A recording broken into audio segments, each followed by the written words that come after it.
देवी एक महासती तुझे अपना दूध पिलाएगी, तभी तू इस श्राप से मुक्त होगा। किंतु इस जन्म में यह संभव नहीं हो सकता। चलिए इन्हें पूजा के स्थान में ले जाते हैं।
आपकी जैसी माँ को पाकर मैं धन्य हो गया। मेरा जीवन सार्थक हो गया। आपने मुझे पुनर्जन्म दिया है माँ। इस पुत्र की वंदना को आप स्वीकार कीजिए, कृपया स्वीकार कीजिए। ओम नमः शिवाय। महादेव को मेरा प्रणाम।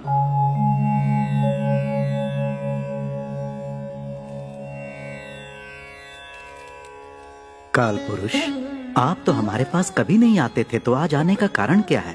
हे चंद्रशेखर, आप अंतर्यामी हैं, आपको नहीं पता? आप ही के दैवीय प्रभाव से शंकर भगवान के माथे का तिलक स्वरूप धारण कर उसने उस बांझ के घर में जन्म लिया। जो लिखा है उसको बदलना विधाता के भी हाथ में नहीं है काल पुरुष। जब आप आ ही गए हो तो एक देव रहस्य की बात सुनिए। उस देवी का संतान योग होना शिव की भक्ति के कारण ही संभव हुआ है, और विधाता का बांझ के पेट में पैदा होकर पुनर्जन्म लेना ही पूर्व से ही विधि में लिखा हुआ है। आपकी यह बात मेरी समझ से परे है प्रभु। अब उस मानव को ही देख लीजिए, उसके कारण आपका प्रभाव शीघ्र समाप्त हो सकता है प्रभु। कौन है वो? आपने जिस मानव को अक्षय पात्र दिया है ना प्रभु, वही शिवदत्त उस अक्षय पात्र से गरीबों को दान कर रहा है। इसमें क्या दोष है काल पुरुष? यदि वो शिवदत्त उस पात्र से ऐसे ही दान करता रहा ना, तो वो दिन दूर नहीं जब उस शिवदत्त के सामने आप जैसे भगवान और बाकी देवी देवताओं को लोग भूल जाएंगे। आप कहना क्या चाहते हो काल पुरुष? यदि आपकी अनुमति हो तो मैं अपने विधि के कार्य को सीधा चला सकता हूँ प्रभु। ऐसा हुआ तो मानव जीवन पुनः जैसा चलना चाहिए वैसे ही चलेगा। अवश्य। आपके कर्तव्य निर्वाह के बीच में मेरा वर प्रभाव कतई नहीं आएगा। आपको जो उचित लगे वो कीजिए। महाप्रसाद।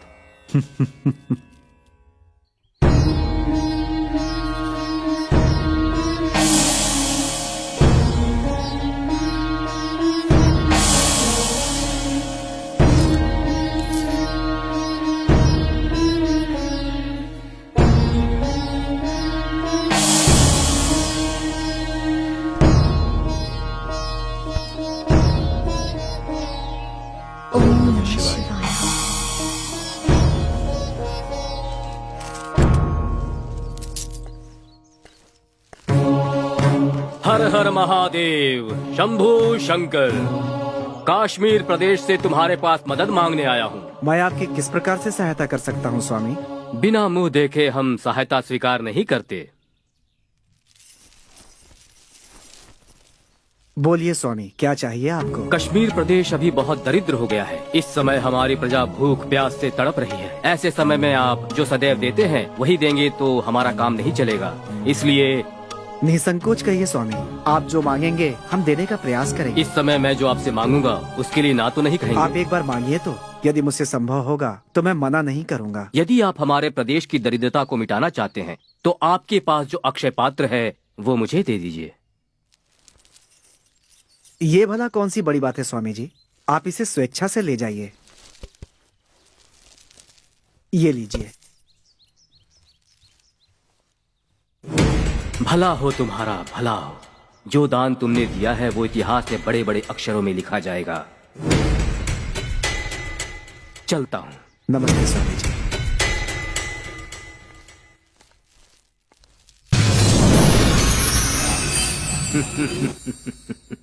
सुनिए जी, क्या हुआ पार्वती? अक्षय पात्र तो आपने दान में दे दिया है, अब गरीबों और साधुओं को कैसे संभाल पाएंगे? परम शिव सर्वोपरि है पार्वती। अब तक हमारे पास जो था वो सब हमने बांट दिए। अब जो बाकी है उसे हम आगे बांटेंगे। परंतु स्वामी, कल से जो भी हमारे पास उम्मीद रखकर आएंगे वो निराश हो जाएंगे, इस बात का मुझे डर है स्वामी। बिना शिव की आज्ञा के कुछ भी नहीं होता। वो अक्षय पात्र उनकी अमानत थी, वो उन्होंने ले लिया। हमें सिर्फ उनके आगे सर झुकाना चाहिए। उनकी आज्ञा का हम उल्लंघन करें ये मूर्खता होगी।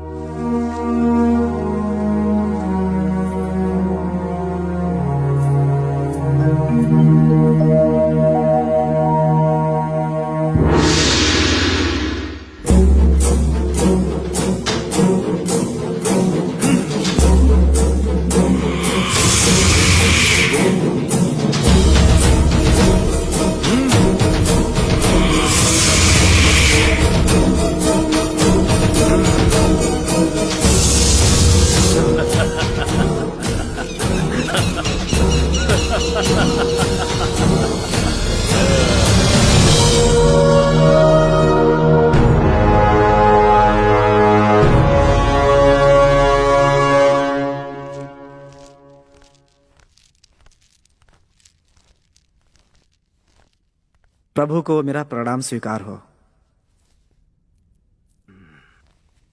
वाह, क्या तेज है चेहरे पर। इसे देखते ही पता नहीं क्यों मेरा मन प्रसन्न हो रहा है। मुझसे मिलने की आपने इच्छा जताई है, क्या मैं उसका कारण जान सकता हूँ? शिवदत्त, सुना है तुम एक जादूगर हो और तुम्हारे ही वजह से लोगों में भक्तिभाव कम हो गई है, इसलिए तुम्हारे गांव में भुखमरी और गरीबी छाई हुई है। तुम पर ऐसा अभियोग लगाया जा रहा है, तुम्हारे पास कोई समाधान है? क्षमा चाहता हूँ, ये लोगों द्वारा लगाया हुआ निराधार अभियोग है। प्रकृति के कारण पैदा हुई किसी समस्या के लिए मुझे दोषी नहीं माना जा सकता। ये तो अन्याय होगा प्रभु। हमारे राज्य के सभी क्षेत्र के लोग सुखी हैं, मात्र एक तुम्हारा ही गांव है जहां के लोग गरीबी में हैं। इसके लिए तुम क्या कहना चाहोगे? जिस कार्य को ईश्वर करते हैं, यदि आप मुझसे पूछेंगे तो मैं कैसे बता पाऊंगा? ऐसी बातें करके बचने का प्रयत्न मत करो शिवदत्त। प्रभु, इसके बारे में हमारे गांव का प्रत्येक व्यक्ति जानता है। भरपेट भोजन भी नहीं कर पाता था महाराज ये। रातों रात ये इतना बड़ा धनवान कैसे हो गया? और जब इससे पूछा तो शिव का दिया हुआ आशीर्वाद है इसके पास, ऐसा कहता है ये। क्या कहते हो शिवदत्त? इनकी कही हुई बात एकदम असत्य है ना? बिल्कुल प्रभु, 100 आने सत्य है। तो फिर इतनी संपत्ति तुम्हारे पास आई कहां से? सब शिव का आशीर्वाद है। सुना आपने प्रभु, आपके सामने फिर से वही बातें कर रहा है। इसके दान धर्म की आदत से पूरे गांव के लोग आलसी हो गए हैं। अब तो लोग आपके नाम से भी नहीं डरते, और इन सब का कारण यही व्यक्ति है प्रभु। अब आप ही बताएं इसका क्या किया जाए। शिवदत्त, भद्रा की कही हुई बात मुझे सत्य प्रतीत होती है। तुम्हें क्या कहना है इस विषय में?